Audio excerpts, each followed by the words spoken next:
Hi, everyone. Welcome to the 1 year anniversary edition of the Built for Trust podcast. So, many of you don't know Andrea Witt. Andrea is the Wizard of Oz in the background. She's kind of pulling all the levers, kind of making everything go. And she is, my partner in crime in doing these podcasts. And so, we're going to have a little chat over some of our kind of most memorable moments over the course of the last year. And also, I wanted everyone to get to know Andrea. So, Andrea, say a few hellos. Well, hi, Nick. Usually this is not where I am. I usually like to be behind the scenes so no one sees me or hears me, but I'm really happy to be here with you today to celebrate really a 1 year. It's gone so fast. It's been so great. And, Huh. um, we've done so much in a year that I'm really proud of us. Yeah, yeah, me too. And more importantly, it's been really fun. It You has been. know, It's been great. We're talking with people that usually we see some of these people we see at conferences and we say hello and they give great talks for us and participate. But this is a whole different level of getting to know them. yeah, yeah, for sure. Like I know, like we've interviewed like almost 50 people, during the course of the year. And I know each and every one of them so much better. And when I see them, I have a different relationship with them, a better, or kind of a deeper relationship. Like I Right. know, things about them that I didn't know before, both Mm-hmm. business and personal, which is like really just great. And that was the whole point of this was to expose the community to other members in the community, and so yeah, I feel really good about that. And also too, it's like I know that you like to stay behind the scenes. So I know this is a little bit out of your comfort zone. So thanks so much for kind of joining in.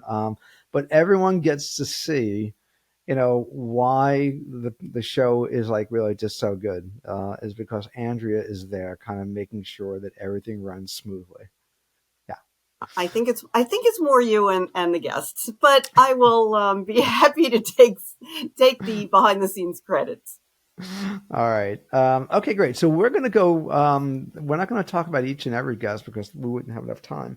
But we're going to kind of pick out some of the highlights, and we're going to go back and forth. So Andrea, why don't you lead us off? Like, what was one of the kind of memorable podcasts that we had that you remember? Well, I have to start off right at the beginning with our first guest, Steve Mullaney, former CEO of Aviatrix. It was great. He's dynamite. It really got us off to a rollicking start with a lot of energy. And being that it was our first podcast, I think it really, really went well because we had no idea how it would be. And it was just a great way to get to know Steve a little bit more. You've known him for a long time. So, it was just a great conversation. Yeah, Steve was like so funny too on that first one. Well, I agree with you. Like first one, was great. But it's like before we rolled, he's like, Nick, what do you think? You're Joe Rogan? It's Right. like, A lot to live up to. oh my God, forget it. Yeah, Joe is untouchable. But anyway, so yeah, no, Steve was like really great. And then the interesting thing about that first one is I think it was that week that HP had announced the acquisition of Juniper.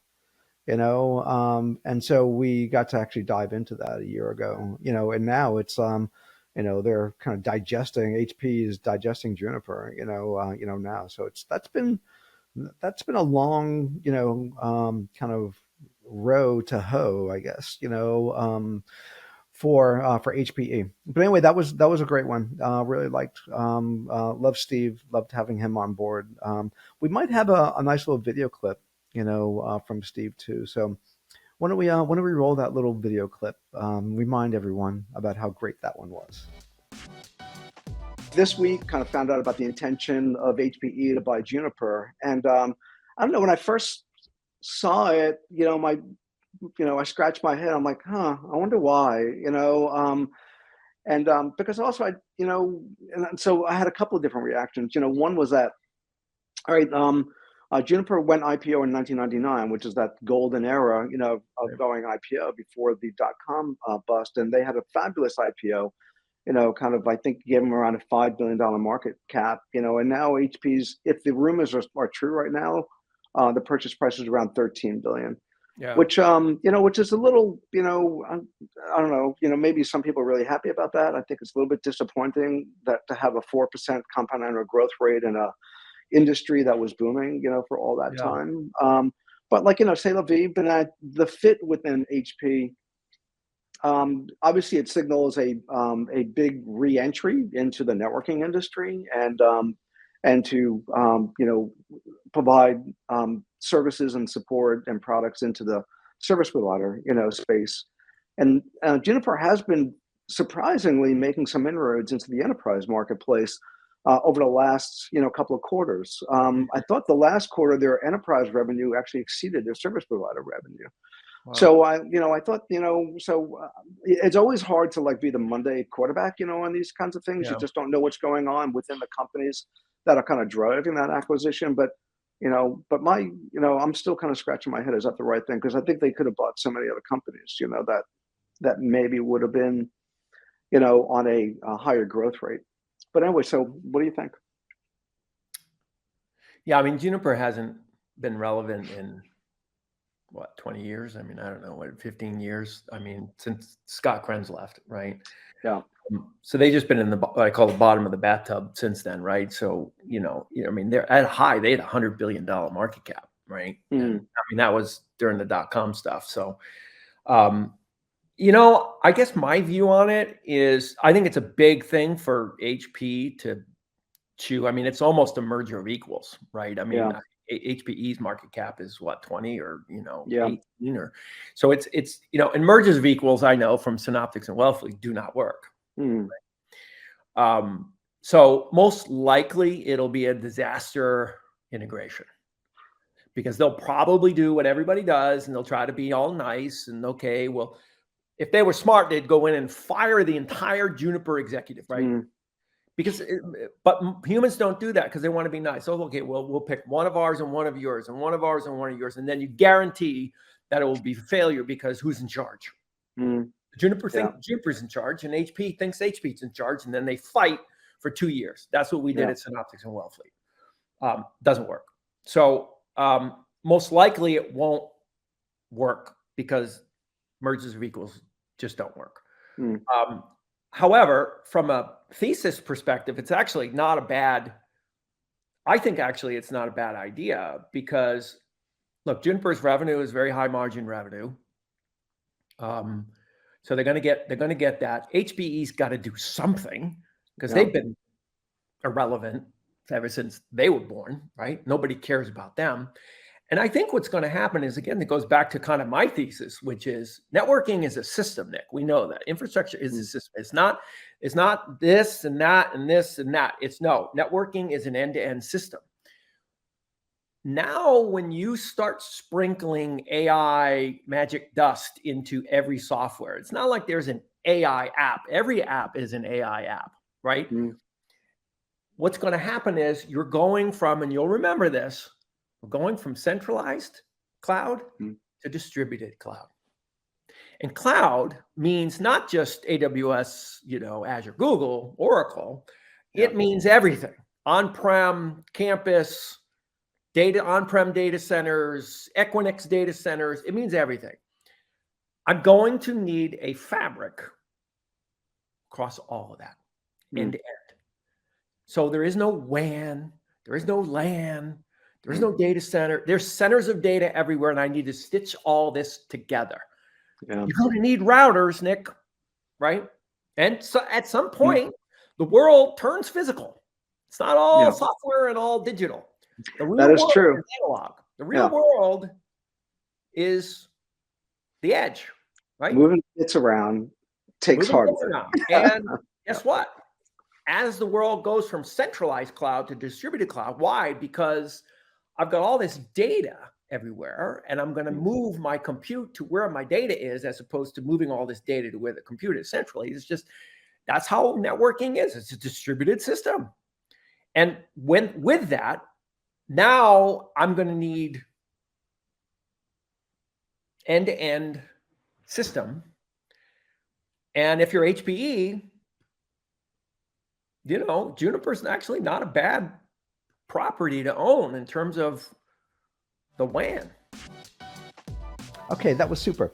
So, all right, let's see, my turn now. I'm gonna skip a whole bunch of time and go to James Beeson.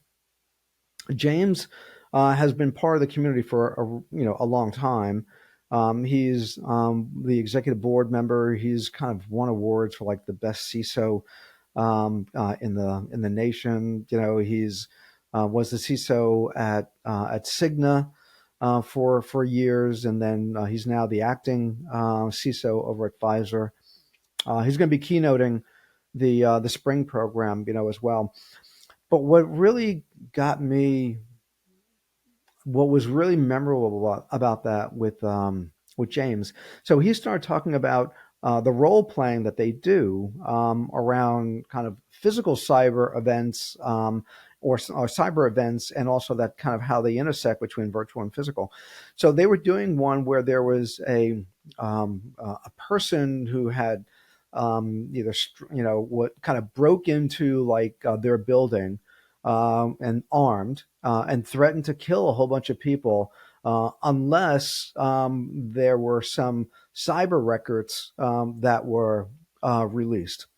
So, and I was like, wow, that's pretty dramatic. So, they had a full thing going on. They had the police there, they had the fire department there, they had, FBI, negotiators, there. And then there was a little command center where James was there. He was the CISO and his staff and others. And so, anyway, so the negotiator, was saying, okay, well, can you release, these records? And James was like, no, I'm not going to do that. That was his stand. And then the FBI agent came back and just said he just shot everybody. That was like, wow. The it's real world, the things we don't hear about. I mean, we may hear a little bit about a news story about these things, but when you hear from the people who are involved what is actually happening, it's little unbelievable. Yeah, and that that they go through those drills, and I'm not going to go political, but you would think that the folks in LA, that government would have went through drills like that, so to mitigate, the destruction from those wildfires, So anyway, but let's roll some of that. That's really worth to take a look at. So it's only a few minutes, so but it's really worth taking a look at. So let's roll that tape with James. We were doing a joint tabletop exercise. This was at GE, and I won't go too deep so I don't get myself in trouble. Yeah, it was at GE, and we were doing a joint tabletop exercise. I mean, I shouldn't even say tabletop, a full-on drill of an active shooter situation. Right. And this was in Danbury, Connecticut. Right. So I don't mind saying the where. Right. I mean, we had the FBI, we had the local police department, we had our physical security team, and then we had my team, the cybersecurity team. Right. Yeah. And, when they came into the building and people showed up and we had somebody that played the role of the active shooter, the whole 9 yards. I mean, this was to see how well we would respond. And I can't remember why, but there was some event that happened that everybody went, oh crap, we better do an exercise, make sure we would know what to do if we had an active shooter in one of our facilities. So I'm just trying to set this up a little bit, right? Yep. So boy, I mean, the drill kicked off maybe 9 o'clock in the morning that morning. Immediately, the physical security guys set up their command post, and us cyber guys set up a different command post in a different place, and we started through the process. And the negotiator showed up from the FBI and gets on the phone with this active shooter who is completely pissed off at his fiance. I'm trying to give you a little context here. So I'm pissed off at my fiance. I've got a gun at her head, and I've got 15 other people in the room with me. And I think she's been cheating, and I want you to share all this data with me.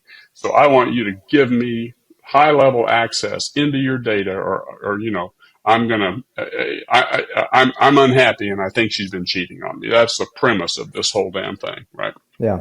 And so This went on and on. Negotiator talked back and forth. And you know what we did? Of course, I had my cyber hat on. I'm like, oh my God, there's millions of records of our customers. And you know what we did? You want to What? guess? We, we cut You off the opened. access. We cut off the Oh, access so that there was no way he could get to all of this personal data that we didn't want to get leaked out. yeah. That's what we did. I mean, that's the Okay. decision that I made and the team made. Oh my God, what if Yeah. this guy gets millions of personal information and credit cards? So we cut off all the access. And you know what he Yeah. did? He Shot shot the people. hostages. He shot Yeah. the hostages. Right. And Wow. so still today, I tell this story because I learned one of the most valuable lessons I've learned is, oh shit, we should be damn sure thinking and collaborating more tightly with the groups that are key stakeholders to whatever it is we're doing. And we didn't Yeah. do that, in that particular instance. Right. Yeah. You were kind of, So yeah, you were thinking about protecting the data and protecting, the brand of a company, so that's that right. it would be, safe, and yeah, boy, that had to be, keep you up for many nights going forward, Yeah. on that. Fortunately, it was a drill. Yeah. Thank Oh, for God it was a sure. drill. Okay, great. Your turn, Andrea. Well, staying on the whole cybersecurity theme, I think Dennis Mandich was a great conversation. Yeah. Again, about what everybody is doing to mitigate threats and trying to stay one step ahead of, bad guys and terrible things that there's always someone looking for an in to get something that they shouldn't be getting. So Yeah. I thought Dennis's and what his company is doing in cybersecurity and trying to protect data was really fascinating. Yeah. I agree with that one. I thought I learned so much in that podcast from Dennis. He is so smart, and what was really key about that, so they're using kind of quantum encryption, or kind of a kind of derivative of quantum encryption. And that's really important. I didn't realize the kind of the use case that he was talking about. So they've been working with NVIDIA. So like now, they're putting their kind of encryption, technology within the DPUs, within the fabric, so that you can have all that data encrypted, in between the GPUs. And what's really important now is that all the learning languages have, in essence, they've been trained on the vast majority of public data that's available. Not total, but it's like the vast majority of it, where like the incremental gain is relatively small, based upon more ingestion or more training. So now the focus is going to be on internal within corporations, so private data. So that's really interesting, so that, you're basically taking business logic, and you're now going to be ingesting that, training AI algorithms, on that private data. So some companies will build their own AI infrastructure. Others will utilize the cloud resources. And if you're going to be taking data from um, within a corporation, their private data, their compensation data, like their customer interaction, data, there's their prospecting, all their sales activities, and so forth and so on. You need a real way to make sure that that is secure, not only just to today, but like also in the future. Right. And so that's another big use case that they have. So anyway, yeah, I agree. I thought Dennis was like super great, and great to chat with him. Yeah, it makes me Um, feel more secure that somebody is actually, keeping all our data safe, or at least hoping to keep our data safe, since most everything we do is electronic and online and our whole lives are out there. for sure. Yeah. Well, especially, in our banking industry, like I spent a couple of years on an advisory board at Boston University's College of Engineering, my alum, and I'm an alum there.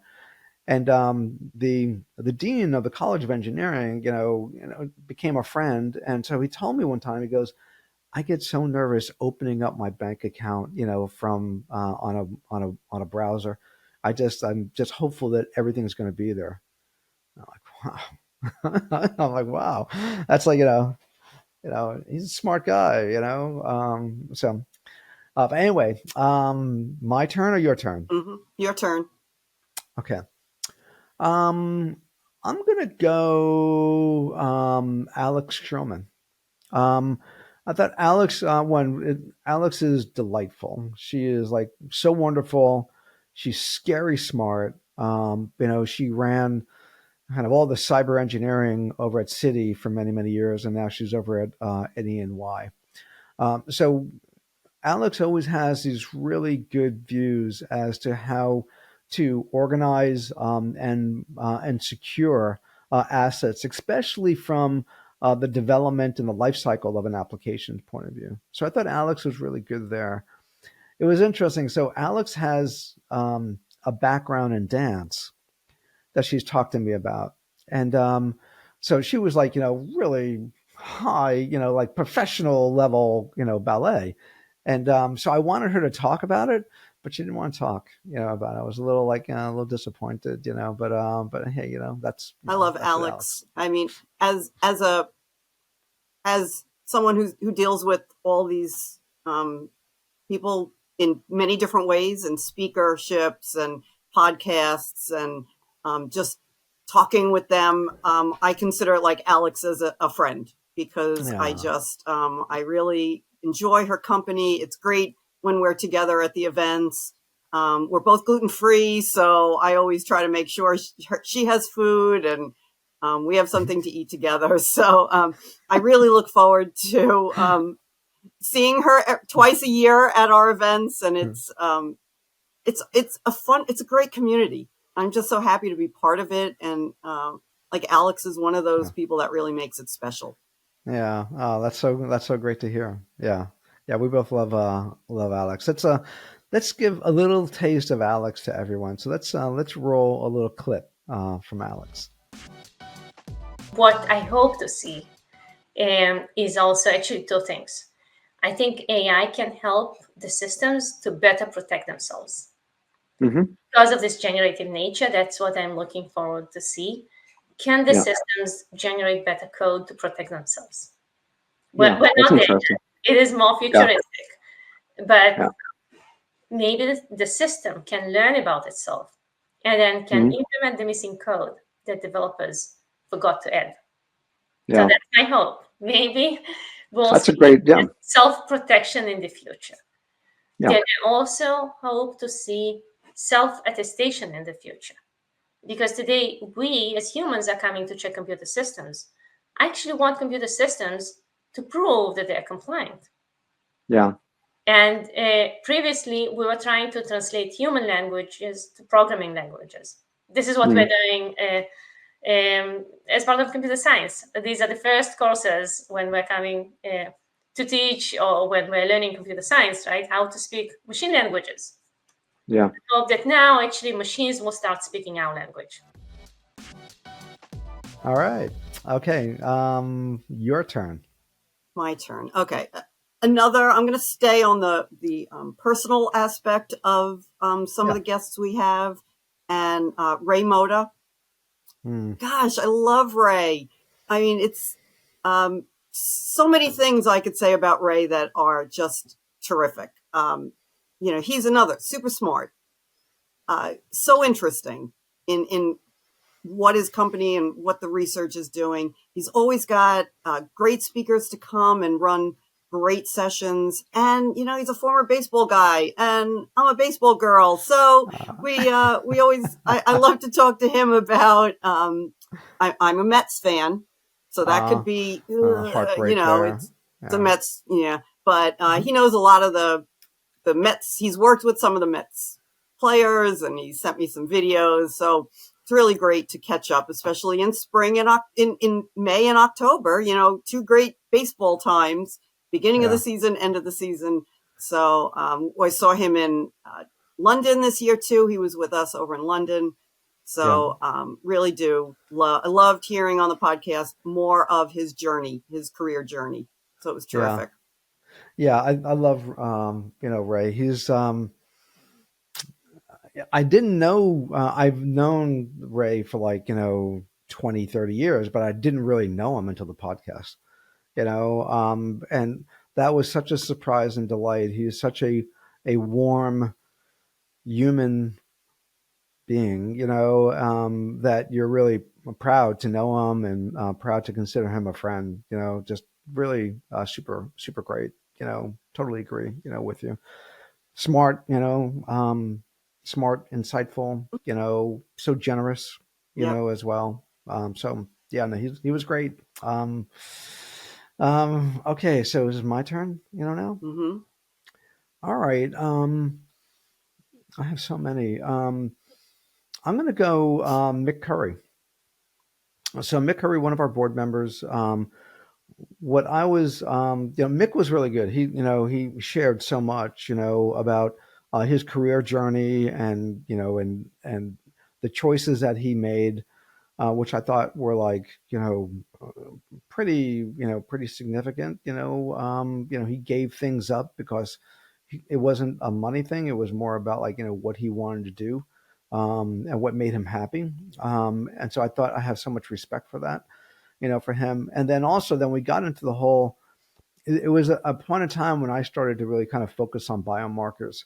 And Mick was so far ahead of me on that. And it was so great. We had this really great conversation about which kind of biomarkers to look at and why. And to this day, I still, I've been tracking ever since, that, but also he gave me other markers to kind of like tune into. I thought that was like that. So that was a really great podcast that really encompassed both, personal and professional,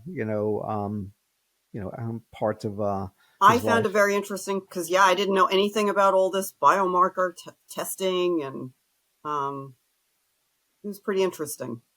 Yeah. By the way, I talked to Pablo Espinosa earlier this week. He's going to come on the podcast too.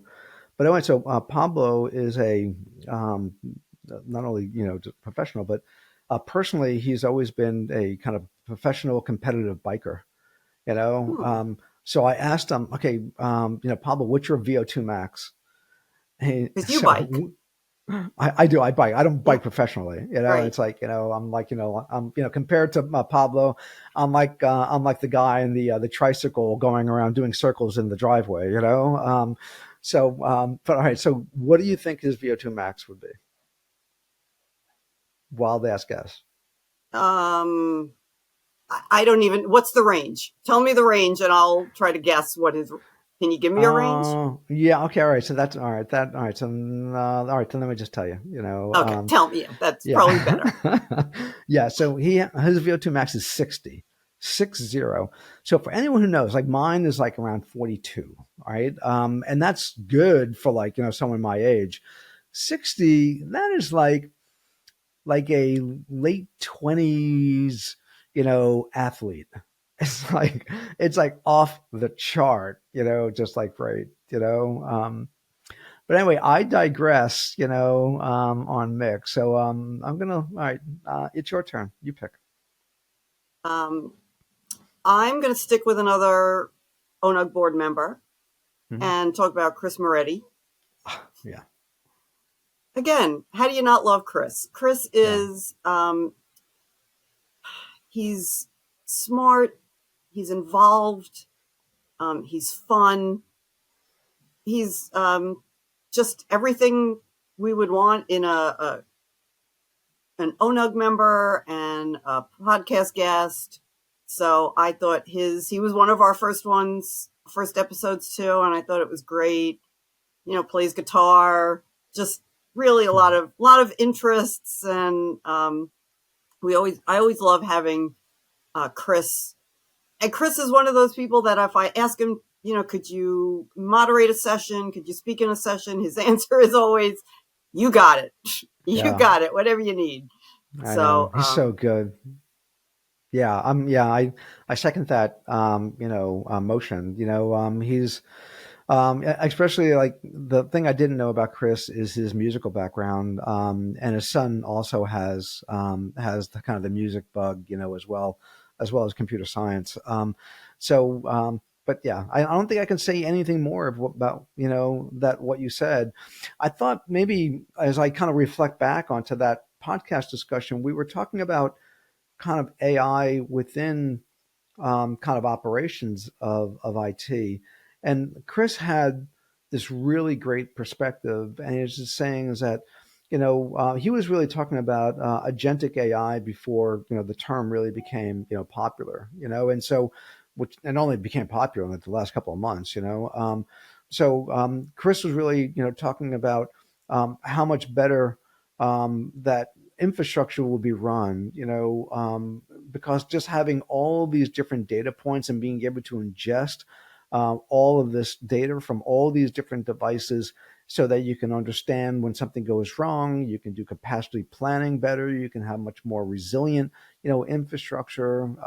You can, when problems do go wrong, you can get to root cause much quicker and have the AI actually suggest courses of correction, write code that can be deployed and committed. So he had this, he was already plugged in, early on about what it might be able to do for their infrastructure and their business. So yeah. Yeah, we've talked a lot about AI this year, and I know one of the things that we always say is that quote from Gene's son that says, "AI won't take your job, but a person with AI skills will." Yeah. Yeah, that's like such a great quote. Like, everybody remembers that quote, good job, Gene, definitely gave one to the team, on that. Right. Yep. And we're going to have Gene in this couple of months. We'll have Gene on the podcast. How awesome. How awesome is that? All right. That's great. Okay. It's my turn. Tom Gillis. Yeah. Tom Gillis was phenomenal. He provided this really great insight into the Splunk acquisition from Cisco. For those who don't know Tom, but everybody knows Tom, he's now the GM of both the security business and the data center business over at Cisco. He just got promoted, so he has a really large domain of responsibility for Cisco. We got to talk to get some real insight into not just what was announced with Hypershield, but also kind of what the roadmap for Hypershield looked like. He didn't disclose anything that was confidential, but I think he gave more color to things that were really important. Especially there's like one feature that they have within Hypershield. It's the deployment of a digital twin where you can actually make up based upon all the data that it's collecting, you can create a virtual twin of what the infrastructure looks like, and then so you can make changes to that, commit code to that, see what it will look like before you actually deploy it, and that's on a big scale. So I thought that was really great. Talking to Tom, getting his perspective. He's so easy to talk to. And he's really kind of a big industry mover and shaker. So that was a lot of fun. I thought the other thing too, I'm not sure if we talked about this live or if it was after, but Tom also he summers in a town in Cape Cod that I do as well, and we didn't know that for like years. And then he got to talk about he was working. I think it was him working at a fish market, and how much he learned from working at that fish market. I think we might have talked about that off the air. We did off air, huh? I think that was off air, so we don't have a clip of that. That's too bad. It'd be interesting too, because my son actually worked at a fish market, when he was young. I wonder if they were in the same place, decades apart, of course, but anyway, that was Tom Gillis. Your turn. I also liked our conversation with James Walker. Oh, yeah. James Walker used to be with IBM, was with the Bank of America for a long time, and then IBM, and now is with DXC. DXC, just again talking about enterprises and AI and infrastructure services. Yeah, just a great conversation. James is always so great to talk to. It's funny about James because it's like James was Ernest's boss. I believe that's I didn't know that.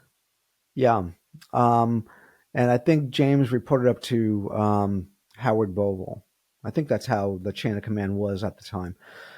So James is so funny, it's like, so James, when he was at Bank of America, like, he had like this $1 billion annual budget, he had all of that infrastructure. And he was like treated like a king of a small country.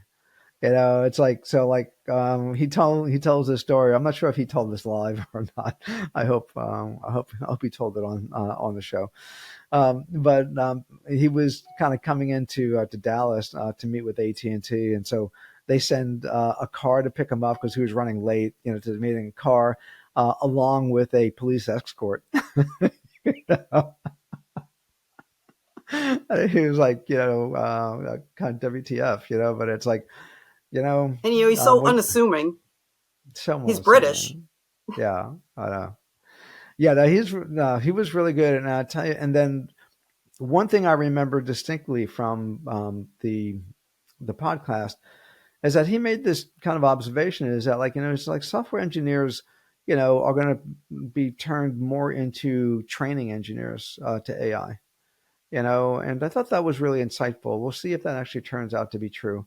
In essence, and he's just viewing in the world that we're now entering into, it's really all about, well, clearly is all about AI and training, these models to get the kinds of intelligence that you need to get out of them.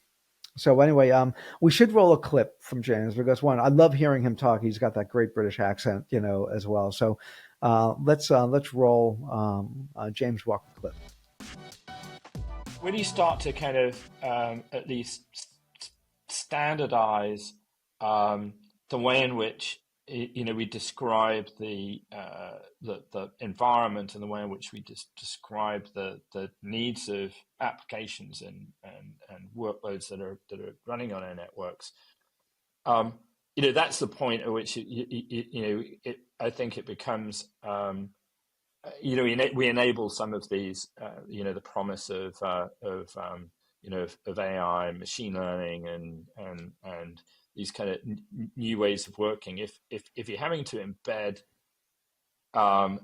policy kind of deeply inside kind of configurations in lots of different types of machine, it becomes really hard. And I think the point you made earlier about if you trace the end-to-end path of some transaction and all the different pieces of equipment that it has to traverse, with it firewalls and routers and load balancers and WAFs and everything else, right? You have to encode today. You have to encode that kind of policy all the way through that sort of signal path. And it's really complicated and it's really hard in provisioning new services.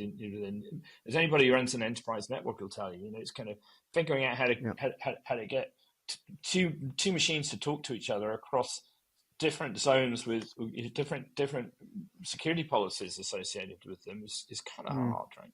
Yeah. Yeah, so I think a couple of things I kind of gleaned from that. One, kind of the shift left, and I think you're absolutely right. Like most enterprises own a lot less infrastructure than they used to. And I think the last time we actually did a poll on this is that 50%, or they basically saying they own like 50% less of what they used to own 10 years ago. And that's obviously, and that's increasing. So services, around infrastructure. And so, and then it's being able to kind of leverage those services and maybe kind of the AI platforms that they embed into those services. And how do you know when they're going wrong, right? Thank you, James.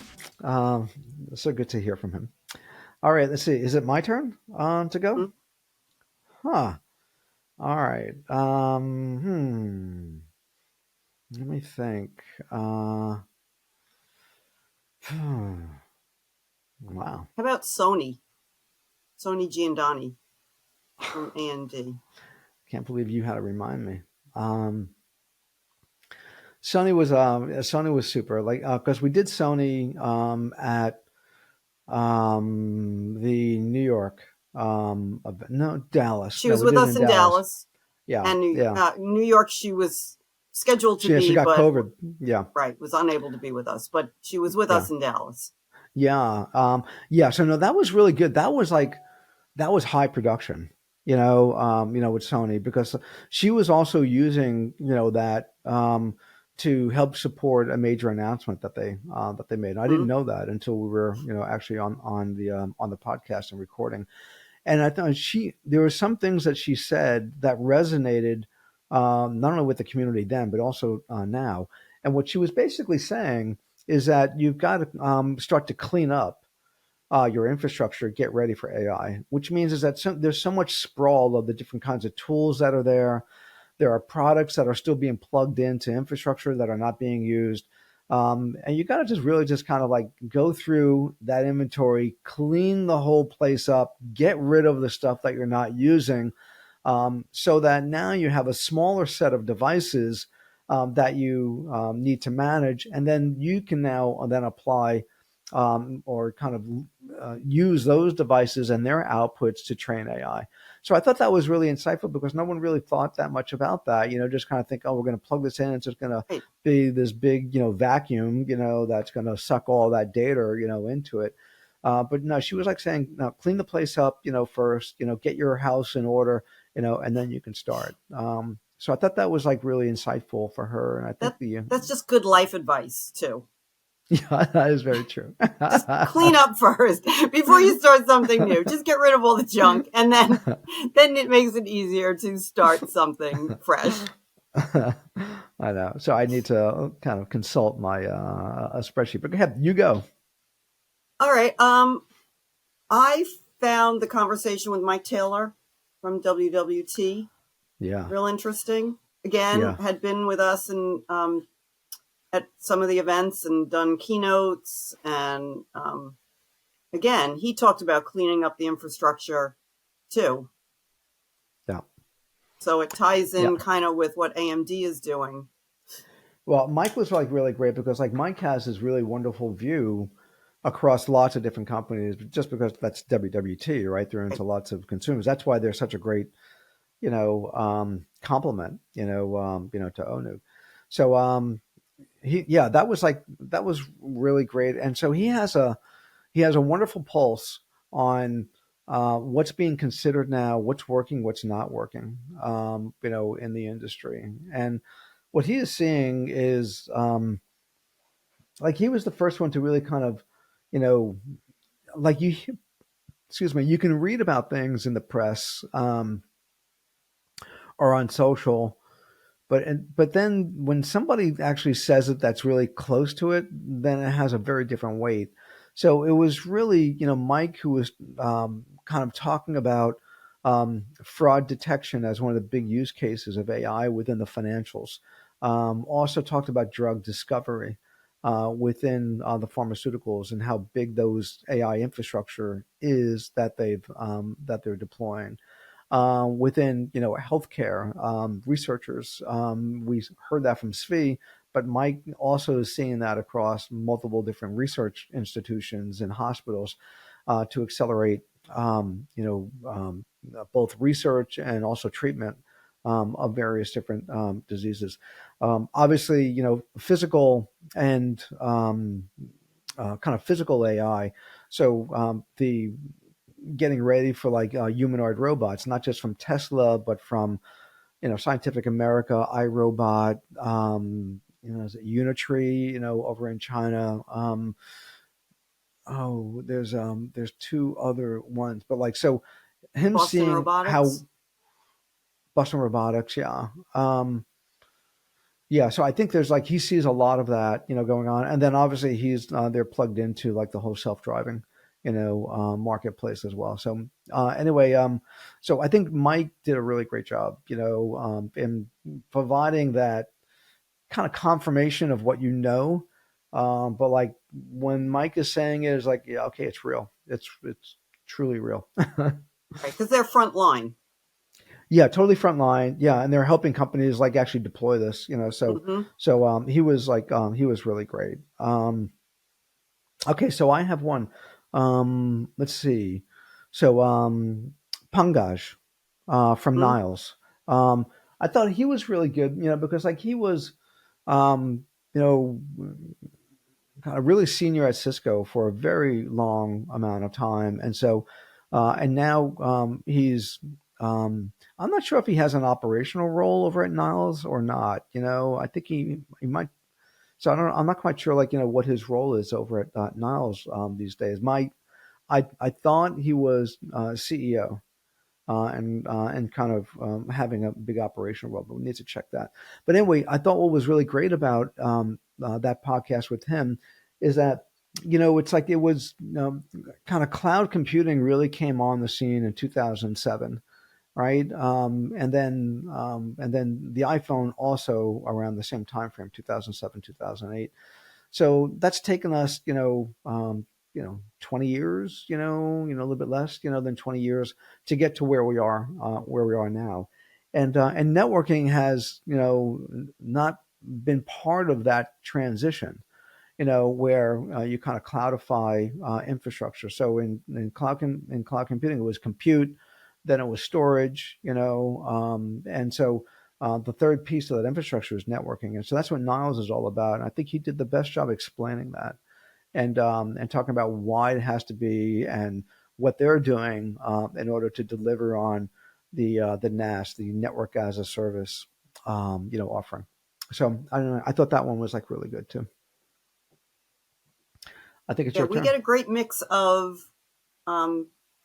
users and companies making the technology, and that's just it takes the whole gamut of everything that is happening in the tech world today, and especially around AI. Yeah, for sure. So I think that's kind of like that's just the makeup of the community. The community is both that partnership between people who need to build this to add value to their companies to run, and others who are supplying them those products. And so there's a symbiotic relationship between the two, and I think we got both of those bases covered really well. You have anyone else, or have we exhausted our memorable moments? I mean, I could keep going because there's lots of memorable moments, but Okay. What do you think? I mean, I think we should just, make sure everybody knows that we've had such great guests that go back to the archive and check them out. I mean, we've had Jeff Gray from Glueware, we've had John Willis. He's been, he was a great conversation. We have Vishal Shukla from Aviz, Anil from Meter. We've just really, like we said, it's about connecting end users to suppliers and finding out what's happening in the world today. Because when you talk to these companies, you realize, wow, there's a whole lot going on that people might not be aware of. Yeah. Well, I tell you, you did remind me of a highly memorable moment, and that was with Anil from Meter. It was interesting because as Anil was talking, the excitement that he has for his business is like undeniable, and so and it's really contagious, as well. So what was, as Neil kept talking, the person that kept on coming up in the back of my head is Steve Jobs. It's like Steve had an amazing way to communicate excitement, not in a phony way, in a real way, and Anil has that, so he's obviously Meter is in the NAS business, as well. So I think both of them, are really kind of focused, on that space. And, I'm pretty sure that both of them are going to be really successful, there as well. But I do have one other one too, in addition to Anil, unless you have one, No, go right ahead. Nope, jump in. Okay. Mark Burley was another one, CTO over at HPE. I thought, Mark was really good because he shared about his sobriety, on air. And I thought, I think sometimes it's hard for people to kind of like, share that. And like, we're not looking for, that, but like, I think when it comes out, it's really good because I think, it's like, you're in a community, and a community has, a lot of different people with different experiences. And it just doesn't shouldn't just be all about like, their accomplishments and their contributions to the industry, but also their contributions to others on a more personal, basis. But so I thought that was like, that was really great, of Mark, to share that. And also just, the discussion that we had about, about AI and where networking is going and the transformation that's been happening, across HP and the industry too was really great. Another great guest we had this year was Patek Ergul from HSBC. She also gave a keynote at our London event, which was just amazing, really outstanding. And the work she's doing over at HSBC is extremely important and highly valuable in protecting and keeping HSBC customers keeping all their money safe. Yeah. I love Patek, and she's extremely smart, a really, great executive, kind of just has the whole services, organization. She's so stylish too, you know. It's always like, she's got that European style, to her. And she speaks so well. And so what was really interesting, it's like, one thing that's really great just about the summit in our community is that you never get sucked into hype. Like if you just consume, news from social or wherever you get your news from about the industry, you would just think, oh my God, everyone's doing this. And it's like just going gangbusters. And it's like, the market is exploding. There's no problems with any of this stuff. You know, you come to like, an ONUG or a summit and you realize, okay, this is like the real deal. There's issues. And also there, sometimes it's technology, but also the other thing times is that if you're working in a regulated entity, like the financials, you have these constraints and these guardrails, and they're there for good purposes because you need to maintain trust. You're providing a public service. So anyway, but tech's views are always guided by that, and it's so refreshing because it's not. She is like the furthest thing from anything being hyped. She really is like, okay, we really have to understand what the value of this is, what the risk of it is to deploy it, what the risk of not deploying it is, and so forth. So, yeah, no, Patek is great. We're so happy to have her, part of the community. She talked about AI for fraud detection. I mean, really, that's one of the really important parts about banking, and AI can really, if that can keep people out of your money that shouldn't be there. Win-win. Mm-hmm. Yeah. Okay, we should roll a little tape of Patek because she's so wonderful. All right, so all right, let's roll some Patek tape. I think it's really important for educating the wider workforce for all things relating to AI so that they can assess any potential risk from their perspectives. A lot of our engineers have been on that journey already, so the education is there, and they're doing a lot of work and pilots around some of the exciting stuff that's happening, such as software developer augmentation piece with Copilot, and quite a few thousand software developers now using that, and really creating those communities to learn from each other as well. So there's a lot of things you can do within the bank, but also learn from the peers, from the industry.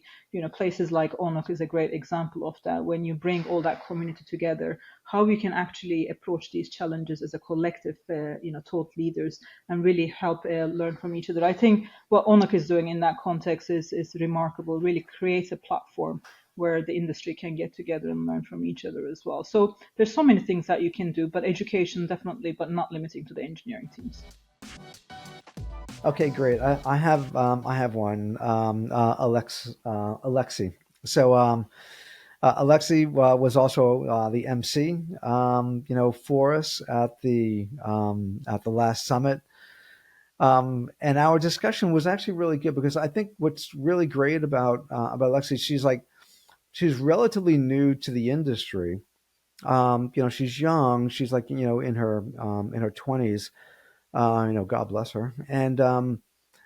And this industry needs, to have a funnel of new people coming in because there's so many, open recs, like hundreds of thousands of open recs, for network engineers. So I thought that it was really great to get her perspective on the industry and what we all can do to make it more welcoming for others to come on in and to participate and to kind of carry the torch, from the kind of the current generation. So, what did you walk away with?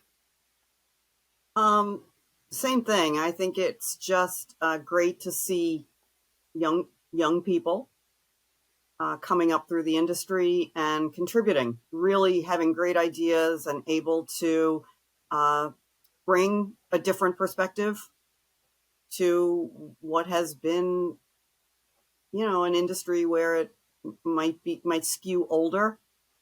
Yeah. So bringing the young people up is really what we need to do. Yeah, for sure. Okay, let's see. Why don't we just do one more each, and then we'll call it a wrap. So I'll give it to you. I'm going to go with staying on the youngish people theme. John Capobianco. That was going to be mine. He's just a ball of fire and really great, and just just his conversation and his knowledge and his enthusiasm, and just how he knows like AI is here at the right time and what it can be done and how it can be evolved even further.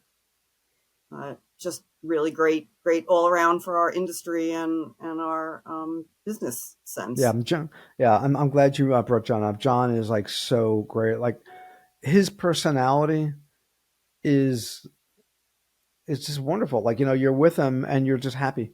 It's like he just has this really just warm, happy, bubbly, personality.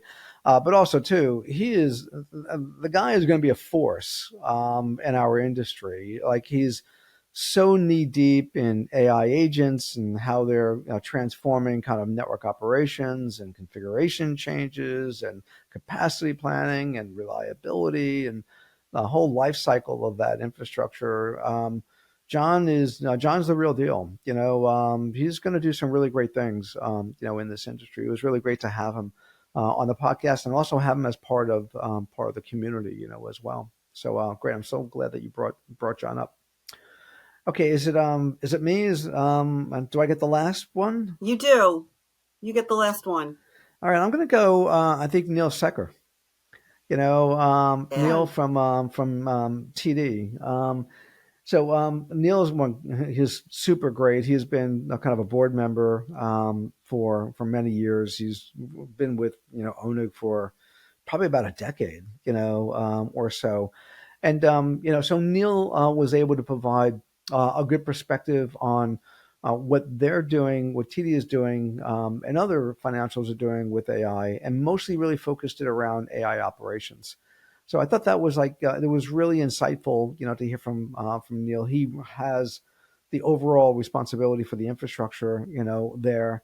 He's been in so many different banks, so he understands, the constraints from a compliance, point of view, and also he understands the risk that's associated with it, and when you're being audited, what the challenges are there as well. So he's a real pro, and it was just really great to get his views on AI and how it's benefiting what he's doing and his team is doing over at TD and what he thinks for the broader industry. So again, hearing from people who are actually doing the back end work that we don't see. No, it's like, if you have to be in this industry to kind of know these folks, and this is like the inner workings of all these brands that we interact with, Right. So anyway, so this was a lot of fun. We covered a lot of ground, in this, and there's still so many guests that we didn't get to, as well. And I want to thank each and every guest for taking the time to being on. Thanks for sharing both your own story and also your thought leadership with the rest of the community. I learned a lot, obviously, Andrea, I think you learned a lot, as well. And I think we're a better community because of this. So I agree, Nick. Right. I think All right. It's been a great year. Yeah. Look, here's to another one. Cheers, Andrea. Cheers. Thank you, everyone. Thanks for plugging in. We got an exciting year coming up. I think we're going to spend a lot of time on agentic, AI, and the infrastructure is going to be needed to support it. So, well, that's clearly all over my brain these days, But anyway, we'll see you all soon. Thanks so much for plugging in. Bye. And Happy New Year.